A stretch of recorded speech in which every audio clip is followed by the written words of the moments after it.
Go to slides. Sorry, that's for me. I will be sharing Lorraine's presentation, so let me just get that up quick. Great, thanks, Hannah. No worries. Right, afternoon, everybody. Thanks for the introduction, David. So, as David said, I'm Lorraine Davis. I work for Department of Work and Pensions, and my role is the Wales Senior Partnership Manager. If we can go to the next slide, please, Hannah. So today I plan to talk to you about one of my lead roles, which is green jobs. And I'm going to talk about a Wales Green Pilot, opportunities to collaborate on retrofit and the job centre offer. Apologies if I do cover anything that you've already heard about earlier in the week around sort of heat pumps, etc. But hopefully there won't be too much repetition and duplication in the presentation. Next slide, please. Okay, so I'm going to start with a bit of background to the pilot. So following a green campaign, which was led by our National Employer and Partnership team back in April of last year, it was agreed that DWP in Wales would undertake a pilot, and this was to further explore the green sector, and the aim being to understand what a green job actually is, what jobs are available currently and in the future, any skills gaps to be addressed, and what part DWP can play in supporting our customers to access careers in the green sector. Next slide, please, Hannah. So why Wales then? So Wales was chosen to lead this work for a number of reasons. Welsh Government declared a climate emergency in 2019, and that led to the publication of the All Wales Action Plan, working together to reach net zero. The plan demonstrated a clear commitment to tackling climate change in Wales. The existing district single points of contact in Wales, so we've got 3 districts in Wales, and each of those districts and each district across the UK has actually got somebody we call a green champion or a green Spock then who's sort of leading on this work. And the Spocks in Wales here, they showed really high levels of engagement. They were really keen to get involved, sort of chomping at the bit really to see what they could uncover. So all of this, coupled with the diverse geography in Wales, made us a really ideal testbed area. Next slide, please, Hannah. Okay, so aims and objectives then. So right at the start of the pilot, a basic action plan for Wales was developed, and this was to set direction really for the districts. And that plan was then built on to develop localised district plans. And the initial ask was to identify immediate term jobs. So what sectors are these jobs in, and what do these jobs entail? To understand the blockers to immediate term jobs, including colleague knowledge and confidence levels. Identify training provision to support customers into green jobs. And our National Employer and Partnership team were tasked with identifying national accounts that cut across all sectors that might offer green jobs as well. So our National Employer and Partnership team, they work with, well, what it says on the tin really, national employers, the bigger employers and partners then that have a presence across the UK. Next slide, please. So what did we find? So knowledge and confidence amongst colleagues in our employer and partnership teams and our work coaches was quite a big barrier. The feedback that we had from them showed that whilst the national campaign that our colleagues in National Employer and Partnership team did back in April was really welcome, it was pitched at too high a level. A new product was designed, and that actually formed part of the presentation that we're doing today. It was delivered locally to all our employer advisors, and the sessions gave an in-depth overview of the green sector and the roles available to our customers. It gave the employer advisors the background behind why there's such a focus on green jobs. We found that those one-off sessions weren't enough to upskill the EAs to be fully confident, and that further ongoing localised support was required, highlighting all that's going on in their particular area. So linking in really and referencing local job opportunities, local employers, etc. So that upskilling has led to a newfound confidence in the employer advisors. They're now able to approach employers. They're happy to be asking questions that they were uncomfortable with before. So asking employer, actually, what do you do? What sort of skills are you looking for? They're getting a better understanding of the actual operations and aims and objective of that business then, because some of it can be quite confusing when these are employers we're not traditionally engaged with them, okay? But the upskilling sessions are given the employer advisor teams the confidence then to start asking those questions that they were a little bit scared to do or embarrassed to do before. So our green champions in the districts, they also linked in with our local partnership managers, and those partnership managers attend the 4 regional skills partnerships across Wales. And this enabled them to understand the growth sectors, the skills gaps, and be informed of any new major projects coming into their areas. At a Wales and a local level, we engage with employers and stakeholders such as Welsh Government, Careers Wales, colleges, providers, to understand what the barriers are. So some of our findings include a lack of entry-level recruitment. So initial work highlighted a high number of managerial or technical roles with green sector that were not accessible to a large proportion of our customers. Existing roles that are accessible at a lower level exist in recycling and waste management, and in retrofit within construction. So for example, the heat pump installation, wall installation, solar panels, etc. Or within admin roles supporting green sector employers. We found a lack of understanding of the sector generally across the board, including within our colleagues, our customers and our employers. A lack of work experience available within the sector. A lack of awareness of career progression opportunities. So a lot of our customers feel that green jobs, they don't really think of green jobs in general, or for example, they see them just as an entry-level role, perhaps into recycling, and they don't see the employment pathways for progression. There are transport barriers. The same old transport barriers, difficulties in getting to places of employment, but also difficulties in transport getting to colleges to access the courses that they need to gain the skills to get into this work, because not all courses were being offered in all localities. Funding streams was also a barrier, so knowledge of funding streams. Many of the employers that we spoke to had a lack of knowledge about the funding and support available to them to help them transition to net zero. There was a lack of understanding of the need for skills to transition jobs. So, for example, a gas boiler engineer might need to retrain to install heat pumps. An electrician might need to retrain to install maybe electric vehicle charge points.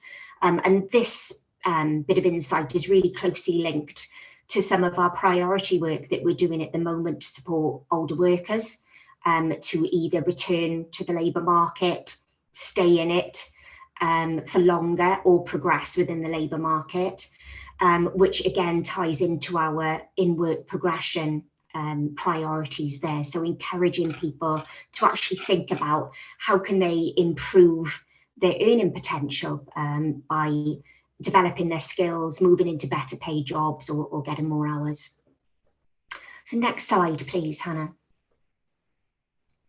So collaboration is absolutely paramount. It's really clear that preparing employers and the workforce for transition to net zero is a massive task.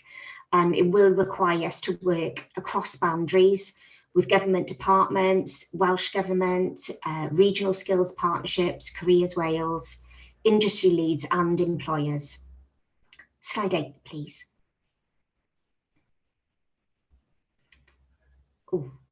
Oh, sorry, I beg your pardon. No, I'm still on the collaborative. Sorry about that.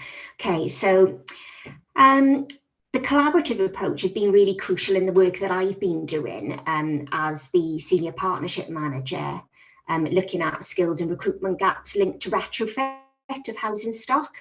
So to meet net zero, most of the buildings in the UK must be retrofitted in the next 3 decades, and people need to be recruited and trained to do this work across the country. So modern methods of construction for retrofit and especially new build will be required to ensure all new homes built meet the Future Home Standard to avoid the need for retrofitting in the future. A similar transformation is expected in heating and cooling. At present, approximately 85% of heating in the UK is from natural gas, with about 26 million domestic boilers currently in place. However, as we look at net zero, heat pumps are expected to play a growing role in decarbonising the built environment. Latest estimations show an additional approximate 12,000 additional full-time employees will be needed for retrofit in Wales by 2028. So with this in mind, DWP employer advisor teams in Wales have been tasked with contacting all the local authorities and registered social landlords who are going to be accessing the optimised retrofit programme funding. We want to establish who the contractors are going to be and work with them at a local level to understand what support they might need to ensure they've got access to a skilled workforce.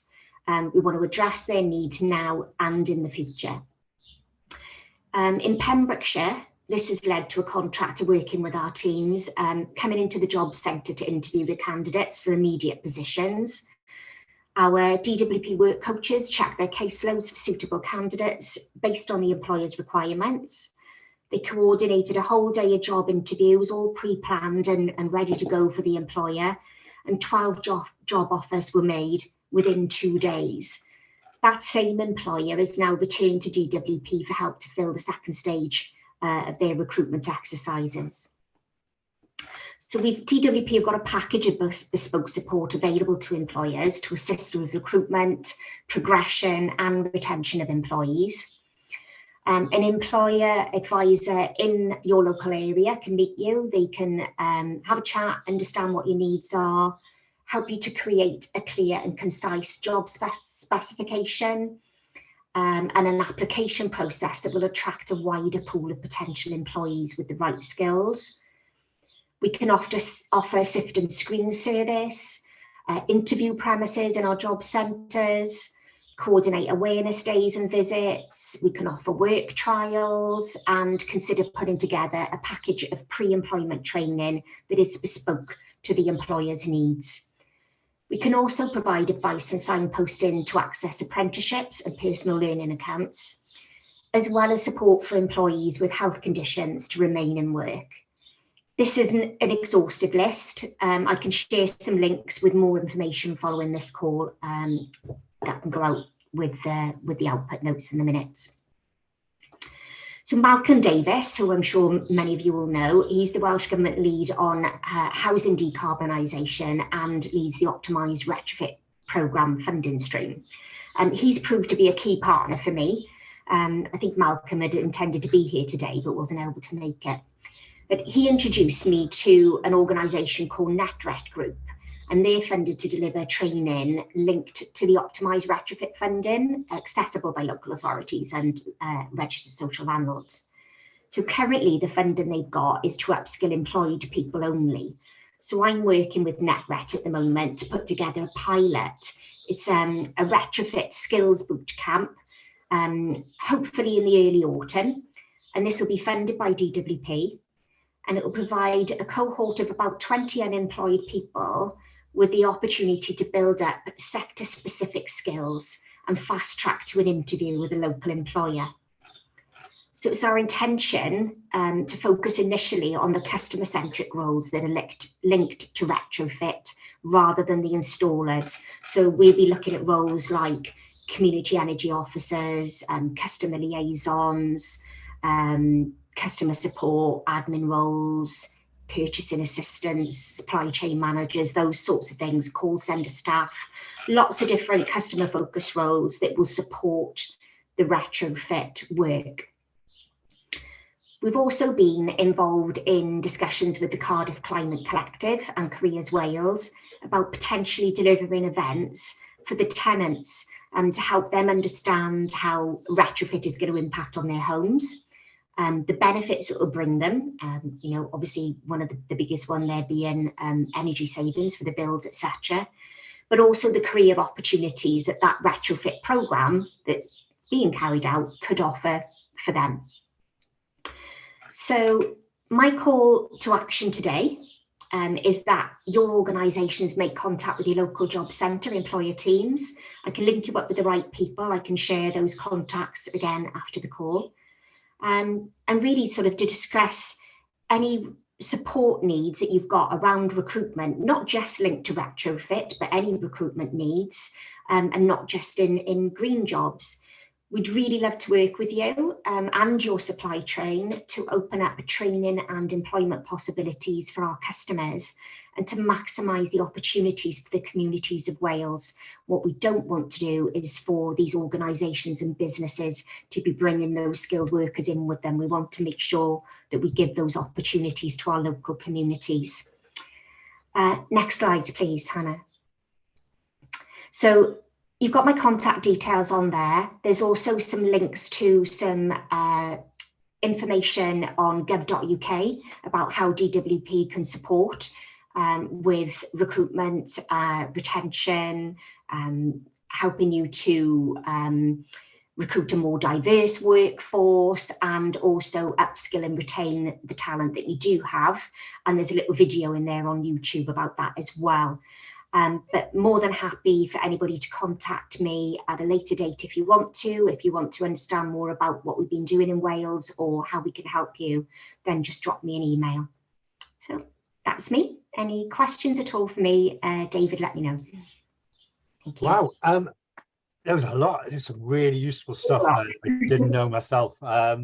So brilliant. I can see there's already one question there, but I think it's first we give Michael, if he can present his theme he wants to talk about, and then we can look at the questions together and look at how we best answer them. So thank you for that.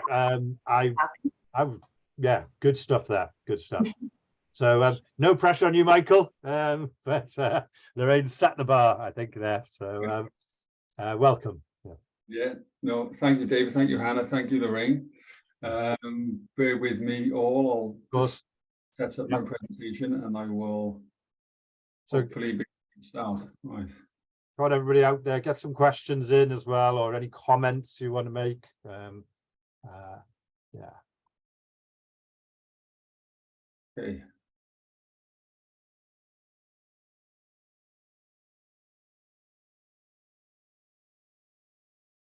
Very good. Okay, hopefully you can put that by there. Or even no, that'll stay there. Okay. Yeah, thanks all. It's my first time presenting on Zoom, so apologies in advance for any technical errors. Hopefully I won't have any. Okay, so my name is Michael O'Keefe. I'm a stakeholder engagement manager for Careers Wales, and I work in particular on the Working Wales service. So I'm going to touch on today in this presentation a few things. First of all, the Working Wales service and the work we're doing in Careers Wales around this topic. Also, some of the definitions of green jobs and what that means, and some of the opportunities and challenges that brings as well. And then also some of finally the Welsh Government programmes that are facilitating people to move careers and upskill and forge careers within the green sector and with green jobs. So that's the kind of outline of my presentation today. Okay. So Working Wales, you may have heard of the service. Working Wales service is delivered by Careers Wales. Careers Wales is a wholly owned subsidiary of Welsh Government, and we have a remit from government every year to deliver impartial, independent careers advice and guidance. A lot of people understand Careers Wales or recognise us from working with school and college learners, which we still do. But the Working Wales service will support any customer in Wales that's left compulsory education. So you can see there we launched in 2019 and we've just hit our 100,000 people milestone last week, which is a big achievement for us.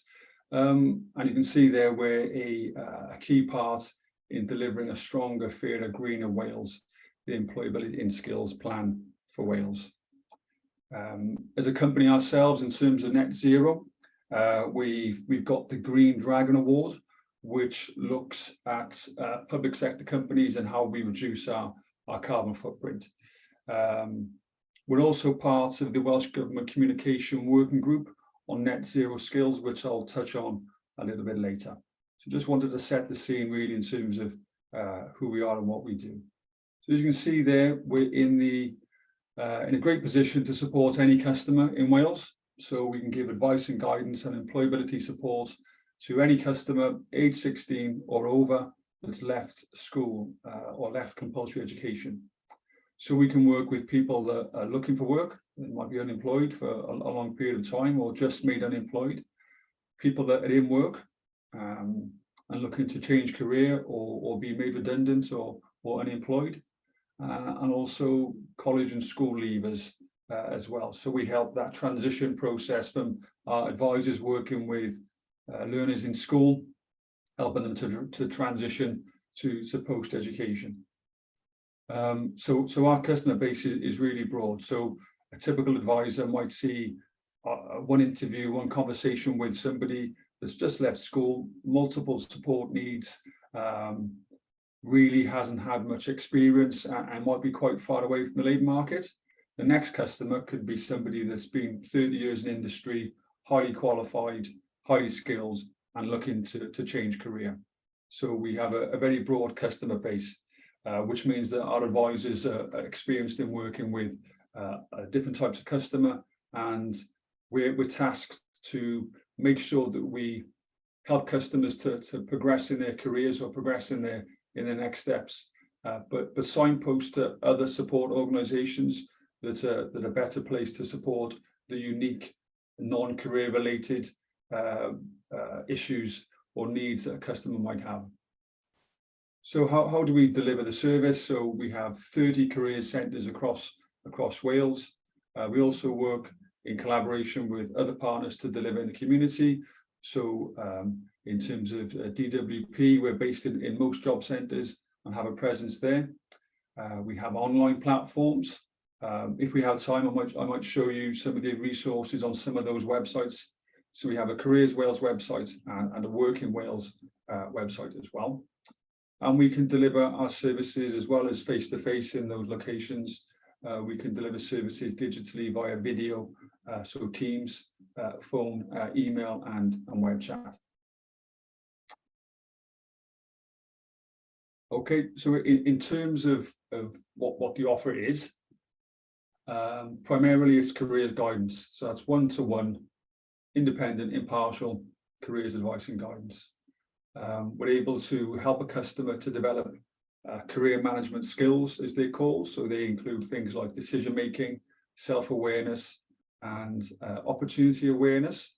And within opportunity awareness, that relates to things like the job market and labour market intelligence, and the importance of considering LMI, labour market intelligence, when planning your career.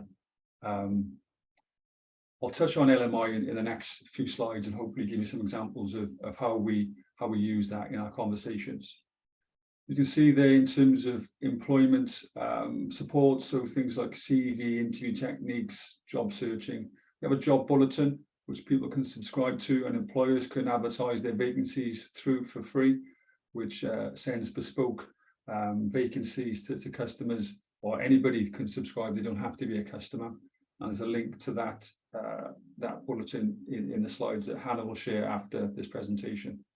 I'm not quite sure if you can see the toolbar that I'm looking at the bottom, David. Is that blocking people's views? The toolbar, sorry, no, I can't. I see the three boxes. Brilliant. After personal learning accounts, I think it's cut off. Yeah. Okay, that's fine. That's how it should be. I'm looking at the Right. tool with. Oh yeah, no, we can see. Yeah, personal learning accounts. Yeah, yeah. Okay, thank you. So as I mentioned, we're the, in terms of Welsh Government, we're the gatekeepers for a number of Welsh government programmes and involved in making sure people are aware of those programmes. In particular, I'll talk about later on the React Plus programme and the personal learning accounts, which are designed to help people to progress in their careers and or enter employment. And there's some key opportunities within those programs to help people to upskill or retrain, particularly within green jobs. So I'll come on to those a little bit later. Okay, so labour market information. As I said, it's an integral part of our conversation with people, and a big task that we have is to make sure that the labour market information that we present and we give to people is in a easily understood and digestible form. So what is labour market information? You can see there it's facts about current and future job trends. So that can be local, regional and national. And data on the topics you can see there in terms of pay, job vacancies, projections of employment for the future. So we gather that information from a variety of sources. So in particular, we'll work with organisations, so DWP, the Regional Skills Partnerships, the Office of National Statistics, to gather current labour market information and projections. We also work with a labour market data modelling company called Lloydcast. So they have a collection of government sources that's combined to provide industry occupational data. So the information that we're giving to people is sound, and it's tested and researched, and it's reliable.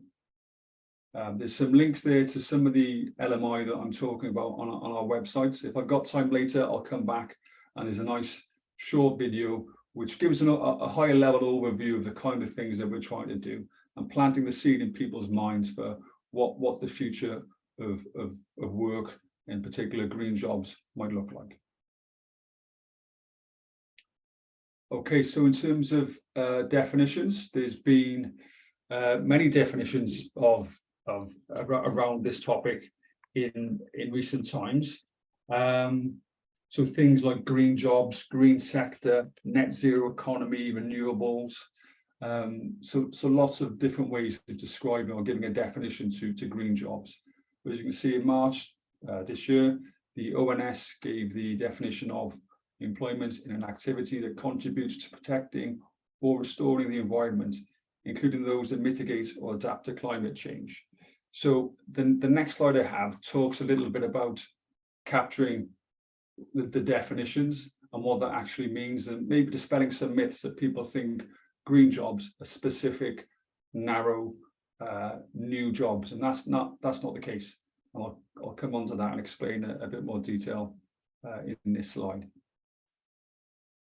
So most jobs and skills in a green economy will fit into these broad categories.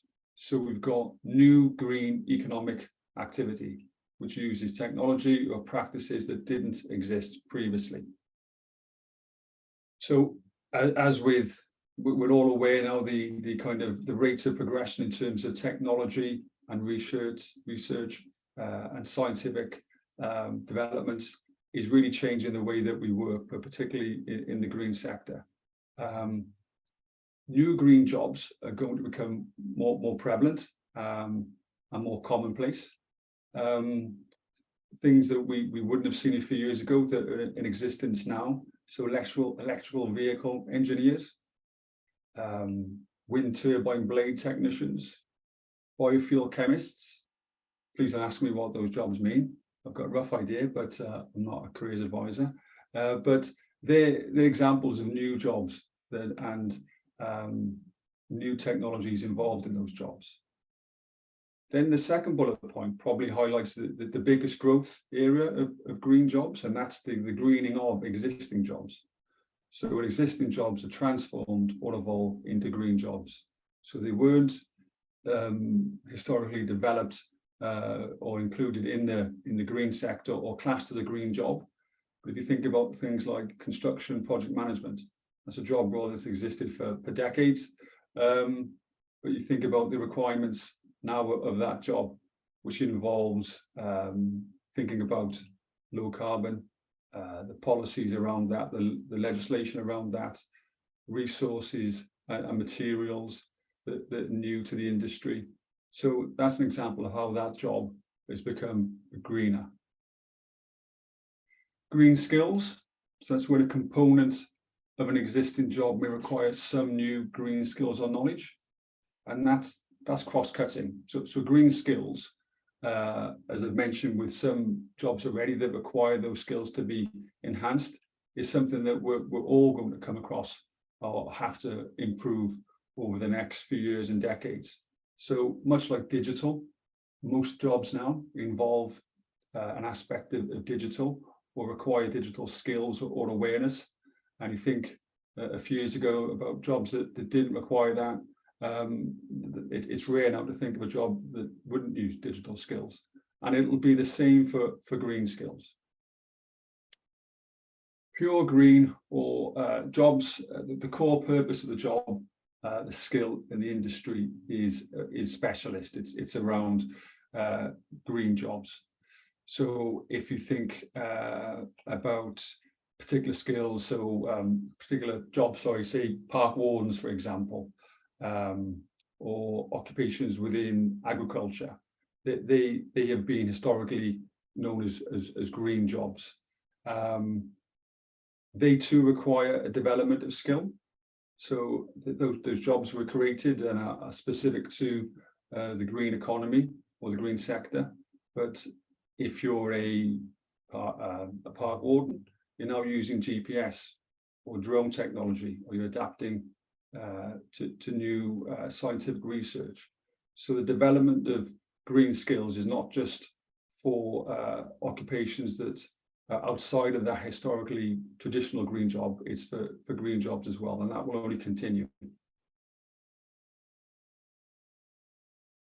Okay, just touching on labour market information. One of the things that we do, we produce a labour market bulletin probably every quarter, and this came into being.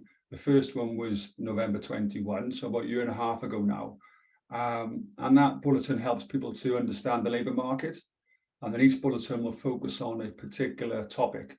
And the first one that we produced included net zero or the green economy as a particular focus.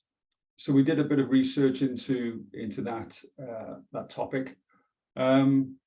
366 individual job titles were identified as relating to the green economy, and that was from the data we get from Livecast that I mentioned earlier. So this information talks about the demand for skills in the area, which shows a clear pattern of demand. You look at the job postings within those areas and the skills required, and the trend is they're increasing, and that's been the case. We looked at the data more recently, and not much has changed. There's a significant increase in the requirement for green related skills and the occupations themselves.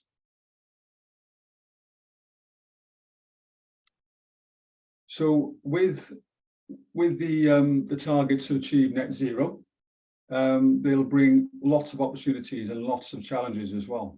And I'll touch a little bit now in the next slide or two on those, and then look at some of the Welsh Government programmes that are hopefully going to address or go some way to addressing some of those challenges.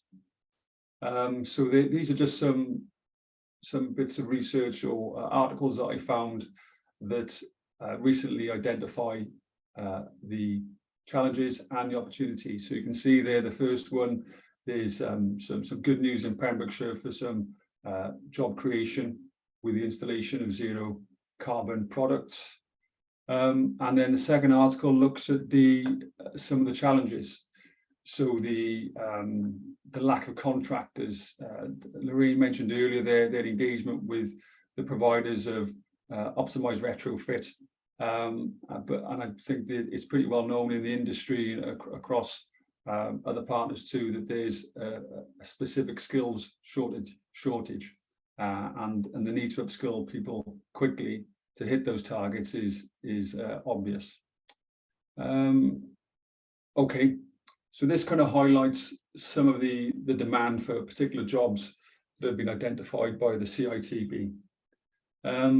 So the optimised retrofit programme will see huge numbers of houses across Wales made more efficient, and predictions by the CITB, the forecast, you can see the numbers of people required to hit that target are quite significant. So there's an obvious challenge there to raise awareness of the challenge, to engage with people, to understand the opportunities, to understand the pathways, and then hopefully enter those pathways and support that target. Something we do is work with, as I said, the regional skills partnerships and DWP to disseminate this information, not just to working Wales customers, but to school learners as well. So we work in the schools and colleges, and we constantly update our staff in terms of enhancing their awareness of the particular need for skills and the jobs that exist now and will exist in the future. So this is a message that we're giving to young people in school. There's a webinar in the next few weeks, I think, from the CDI, helping our advisors to be better equipped to inform learners. So the CPD for our teams is ongoing, and it's something, you know, we're keen to link in with other partners that have that expertise. So DWP and TPAS and other partners that at the ground understand what the requirements are, what the jobs look like, and what customers need to know. And that's our job, is then to facilitate that. So some of the programs that I mentioned, React Plus is a Welsh Government program that you may have heard of before. React has been around for many years, but the new React Plus offer is very broad, and it is something that we are the gatekeepers for in terms of vocational training. But I'll touch on the different elements of React over the next few slides. So the premise of React Plus is to help people who are close to the labour market to re-enter the labour market. And that could be in jobs or sectors that they're familiar with, or it could be in new areas. So eligibility, have to be living in Wales, aged 18 or over, be ready for work, and up to 12 months from being unemployed or being made redundant. So the old React programs in the past, you may be familiar where React was for people that have been made redundant. It's now far broader. So it's for people that have been made redundant or unemployed from whatever means, or for whatever reasons, for up to 12 months. Those that are all under notice of redundancy, so those that have been officially advised they will be made redundant. Young people aged 18 to 24 that are not in education, employment or training, and there's no 12-month rule. So it could be that somebody's been not in engagement, employment or training for a long time, more than 12 months.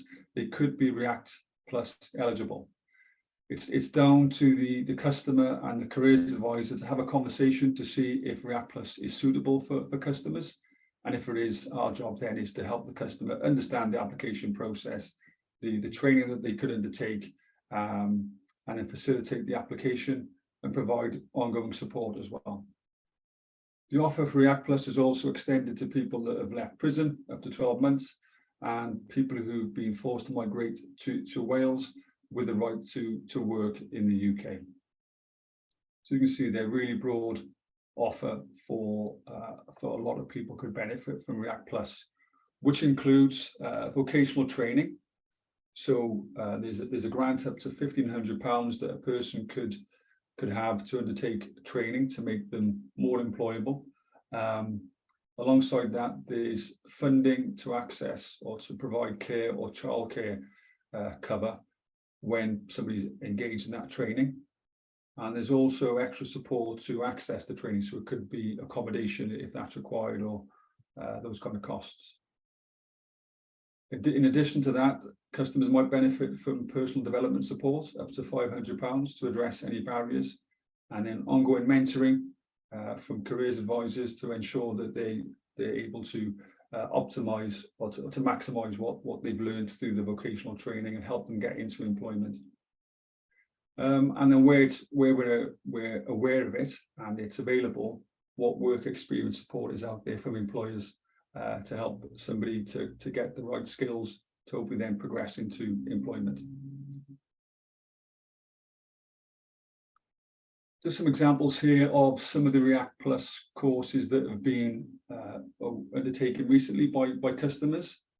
So our role is to have that conversation, understand the customer's aspirations, identify will that aspiration be available, will that career be available in your local area or where you would like to work, have that conversation and then make that application to the React Plus team and Welsh Government. And we have to prove that there's evidence that that qualification or that training, which is short, sharp vocational training, will be a benefit and is likely to lead to an improved chance of employment. There's a wide range of vocational training that's been undertaken. You can see there some of the green job related training that's been undertaken recently.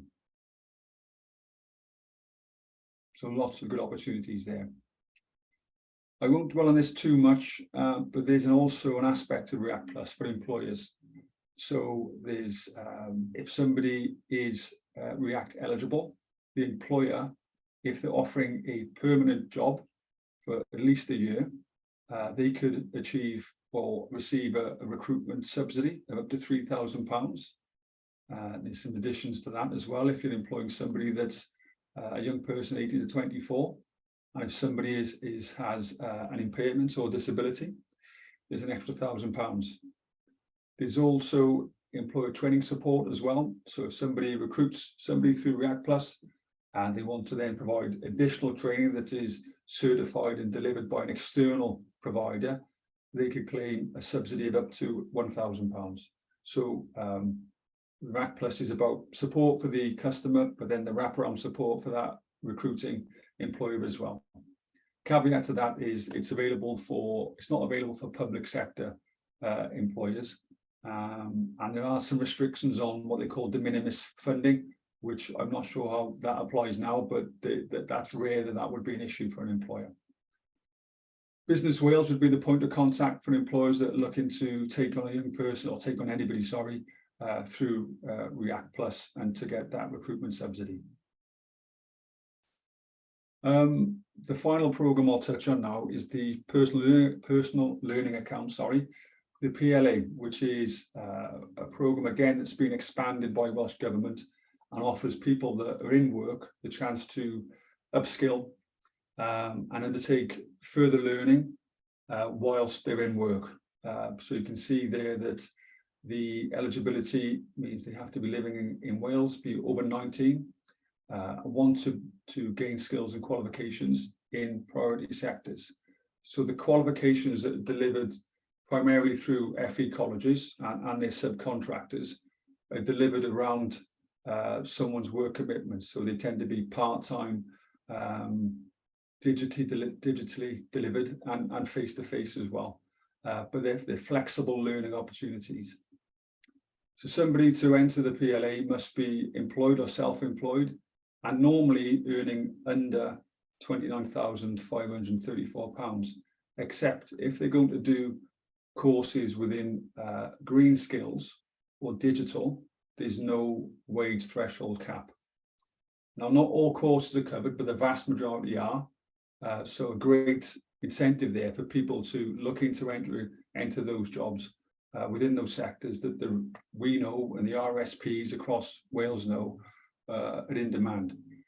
So our job there is to give the impartial, independent advice and guidance and signpost people towards the courses that are available, help them think about what course could lead on to particular jobs, include some labour market information, assess their kind of levels of motivation to work as well as study, and help them make a good informed choice and choose the right course for them. You can see there that PLA is also open to people on 0-hour contracts, agency staff, and those at risk of being made redundant. Full-time carers and those on day release from prison may also be eligible. Some examples there of PLA courses that I've looked at some of the colleges. So solar thermal heating, introduction to retrofit wind turbines, installation and maintenance of large-scale EVC points. So a lot of opportunities to learn and enhance your career opportunity through PLA and through React Plus as well. Okay, so hopefully I've given you some good understanding of what we do, our role within helping customers, how we help customers, and how we help government as well in terms of the net zero challenges. And these you can see there that are contact points, how we can engage with customers, and happy to continue conversations with partners as well. As Lorraine said, we've been working with Malcolm Davis to better understand the needs of the optimized retrofit program and how we can play a part in informing young people and people that we see through the Work in Wales service. So that's it for me. Any questions? Thank you, Michael. I think we've got a couple here, and they could be for either of you, either Elaine. So if I think one of the first themes that came out, and it was actually, I think it was Carl who started off a theme, which was, do we feel the schools and colleges and universities are geared up for the future of this sector? Because there was another one then that followed on, do we think school leavers are aware of these potential careers? So there's clearly a feeling of, do we think our kids know that these are, I know my 14-year-old wouldn't know what a heat pump was, unless I have bored him about that before. But so I don't know if you will, Lorraine, I don't know if you're there in the background somewhere. Have any thoughts on that? Yeah. Comments around school, colleges, and knowing about these careers? Yeah, I think with the school side of things, I think Michael will probably have a more substantial answer there, because they deal with those. But I am aware that Careers Wales are working with the schools. They have employer engagement teams who bring employers into schools to talk about what they do and the opportunities that come up, etc.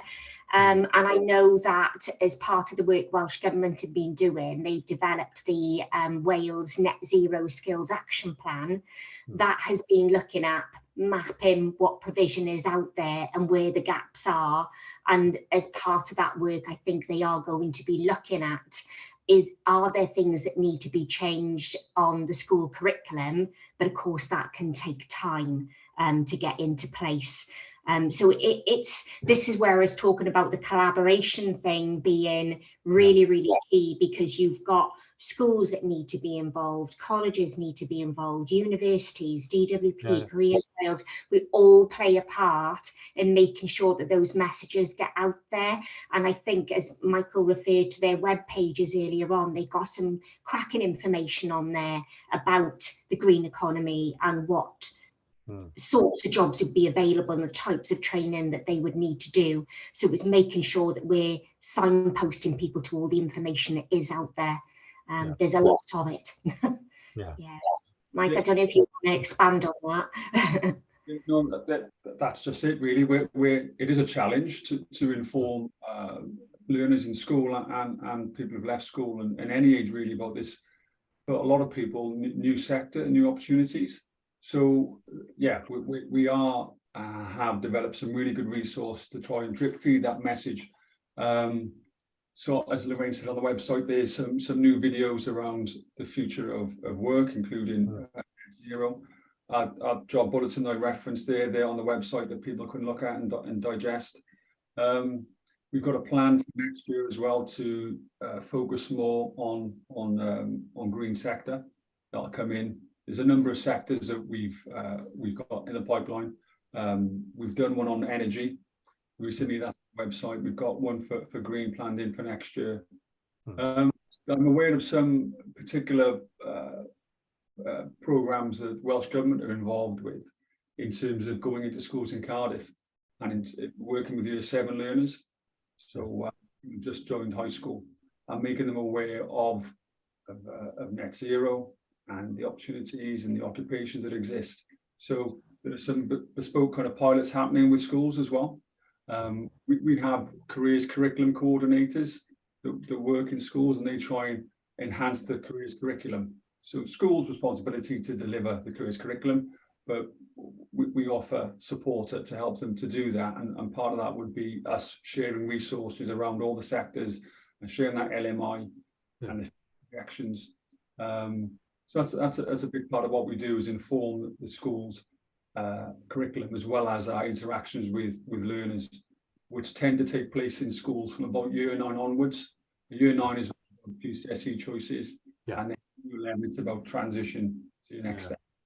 I think there's something there about it's going to take time. I know I ranted on LinkedIn at my son's his GCSE options night, where I felt, where's the net zero, or the green GCSEs, and when you could do GCSEs and all sorts of stuff now. And I think, I know it takes time, but I think, I think our kids learning about these subjects, I think would really help that transition into the workplace. But yeah, so leading on to that, there was some anonymous asked, do we think green job titles are putting people off applying? Often, some of our, I've noticed in the housing sector, we can give them really fancy titles, like we had people from the Future Generations Commission, they call themselves, change leaders and things like that. Do we, Lorraine, I think you typed that you were looking to answer that question. Yeah. I'll come to that first, and then I was going to actually go back and just add something in to the last one as well. But absolutely, yes, we do see that as being a barrier to people applying. The research that we've done so far and the experience we've had with employers we have engaged with, it really does put people that we see in our job centres off applying for those jobs. The language is too complicated. It's language that people are not familiar with and don't understand. So part of that work that our teams in the job centres would do when they're working with employers is to talk to them about that and really sort of influence and encourage them to simplify their job adverts, simplify the content and the title. Because if a title of a job ad comes up and you look at it and think, I don't even know what that is, you're not even going to open it and look to see whether you've got the skills. So yes, very important to make sure we're using language that people understand and can recognise that they've got the skills involved in it, rather than making it simple, fancy. I think I'm glad Anonymous asked that, because we do love some really fancy titles in this sector. You got a second part? Did you want to answer? I was going to add something on to the previous responses there, in that we were talking there specifically about do young people in schools know what's happening? Additionally to what myself and Mike have already answered, there's lots of other networks and organisations looking at that as well. I know a colleague from Careers Wales was at a meeting I was at quite recently to do with the South Wales Industrial Cluster that were looking specifically at skills and where does that come from. The conversations about what are we doing in schools came into that. So it's not just us who are looking at that, industry are as well. But what I was going to say too was on the opposite sort of scale of things to schools, and in particular young people, is there's lots of work going on to make sure that other cohorts of people understand the opportunities for them as well, including older workers, but even going as far as people in prisons who are going to be released in the coming months as well. There are pilots and projects that are going on with training opportunities being delivered for people who would coming up to prison leaver status. So it's making sure that we're sort of tapping into all the skills and resource and expertise that's there. No, that's good. Michael, did you want to go next? And then I was going to just quickly, I should have covered it in my presentation, but I know I went on a bit too long, so I took some things out. But the employer feedback, and Lorraine will back this up, from RSPs and other organisations, is the importance of soft skills. So although the fancy job titles might exist that maybe put people off, looking at that job and what it entails, sometimes it will be technical specific requirements. Quite often, maybe not. What will always be there is the need for good soft skills. So we call them soft skills, but we mean communication, working, motivation. And that's a common theme from employers, is that a lot of people that they have to spend time developing those. And so our job is to try and help customers to identify, look past the job title and what skills you have, reflect on what you've done, and increase self-awareness. So hopefully they do have a lot of skills that they can bring to that role. And it doesn't always mean technical qualifications. It could be available, PLA, React Plus, to get those technical qualifications. But yeah, the requirement to develop the skills alongside the technical things are massively important for employers, and it's something that we try to get across to all our customers. Yeah, that's good. Before I move on to something about this, couple of Carl's question is Reese asked about priority sectors. I don't know if you then, I thought you might have answered that in a next slide after that, but is there a list of priority sectors you were talking about? Yeah. Yeah, so for each region, so there's a regional skills partnership. So they would be made up of employers, learning providers, other organisations, DWP, Careers Wales, people who influence the skills agenda in a region. So they will have lists of priority sectors. So the Cardiff Capital region, which is the 10 local authorities in South East Wales, each region will produce a skills plan, and within that they will identify their priority sectors. So lists are available, and the RSPs are the ones that drive that. Yeah, okay, that makes sense. So how would they find that list though, or is it just public information, or? Yeah, there's links on our website, but I can send you links. All right, okay, yeah, great. Go and reel off the ones in our region. I know most of them, I'm pretty sure, but they'll be similar across most regions. There will be some differences, but most regions have similar priority sectors. Okay. I just follow up, I think, on both comments you both made around not just young people, but there's also, because I know we're going to come on to some questions about more than Wales and everything else. Like last year, Adra spoke about the centre that they're building in Penygroes with colleague Menai Llandillo to train their tenants into these new skills as well. You know, they've got a real commitment to create new job skills and things like that. And Robert Price, Environmental Centre, were talking yesterday about, you know, their conversations they have at their depots and stuff, and trying to show new training and facilitate converting people who are plumbers, say, into heat pumps and stuff like that. So I think it's exciting times across Wales for a number of different initiatives here. And I think that maybe, I don't know if you see in the comments there, this thing about, do we find there's a north-south divide as to the schools in North Wales getting the word out to rural areas? And also Carl saying, you know, Wales is bigger than just Cardiff. I think we agree there. There's a number of different skills on there. We actually did approach down in West Wales, I think the colleague down there between Carmarthen, Carmarthen, what would it be? Ceredigion. They're doing some interesting work, aren't they, in a green academy down there? Yeah. We're actually working with Pembrokeshire College at the moment. We've got a cohort, a group of 12, I think it was, individuals started a 3-month program that we've developed with them and the Engineering Construction Industry Training Board. So this was for the ECITB were reporting back that their members were struggling with recruitment, you know, getting the people in at the level that they were trying to take in from level 3 upwards. And, you know, we've been saying, well, you need to be considering sort of, you know, level 2 entry points, and how do we do that? So we've developed a program with them, with the college, them and ECITB have funded it, and it's a 3-month program where they get qualification at level 2. They're undertaking some work experience with employers that are linked into it, employers who've got vacancies in engineering linked to the green economy, and they are getting guaranteed job interviews at the end of that. And that program is due to finish any day now, actually, I think. So I'm hoping to get some successful outcomes from that. But yeah, you know, there's lots of pockets of this sort of work, you know, going on and being delivered by different organisations and things. But yeah, I think you mentioned prison leaders, didn't you?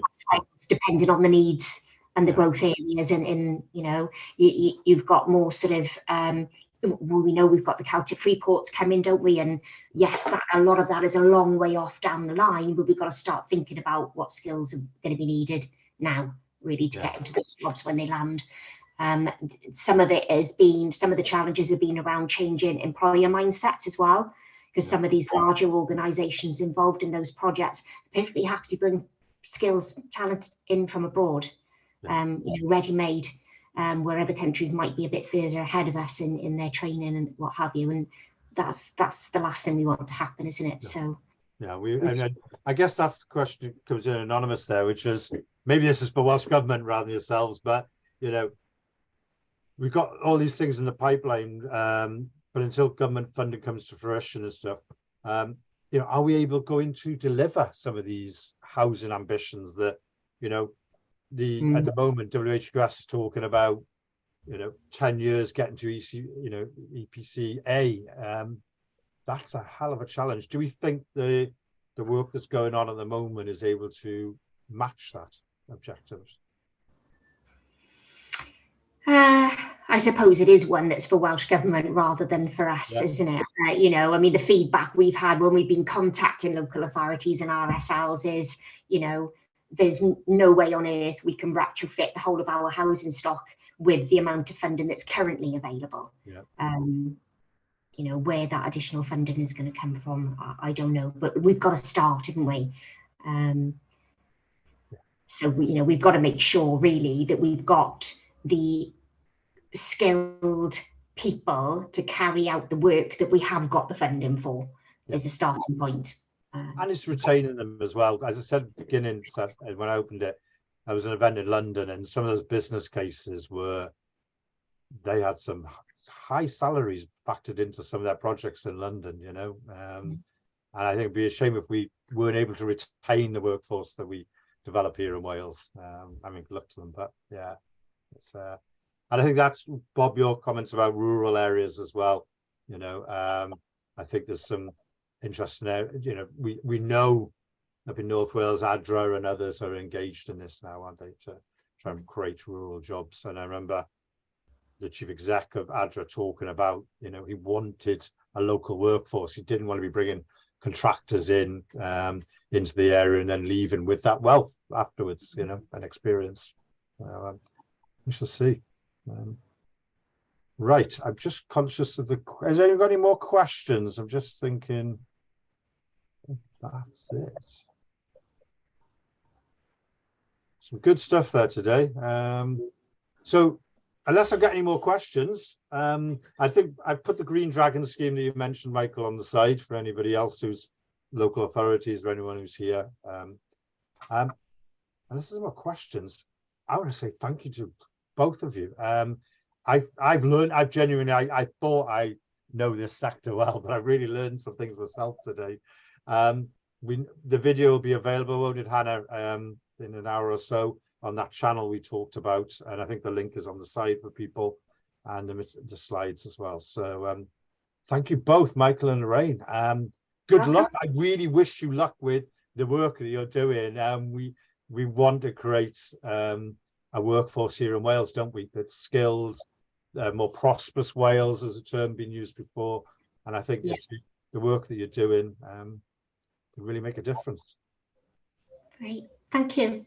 And I've seen some stuff on the side here as well. Yeah, Kirsty's saying she's going to talk to her 17-year-old daughter. Thank you, Kirsty. And thank you all. Let's go and spread the word. Yeah. Cheers. Thank you, Thank you, guys. everybody. Cheers. Cheers. Anna. Cheers. Thank you, everyone. Thank you. Another informative session. Thanks, Bob. Yeah, thanks.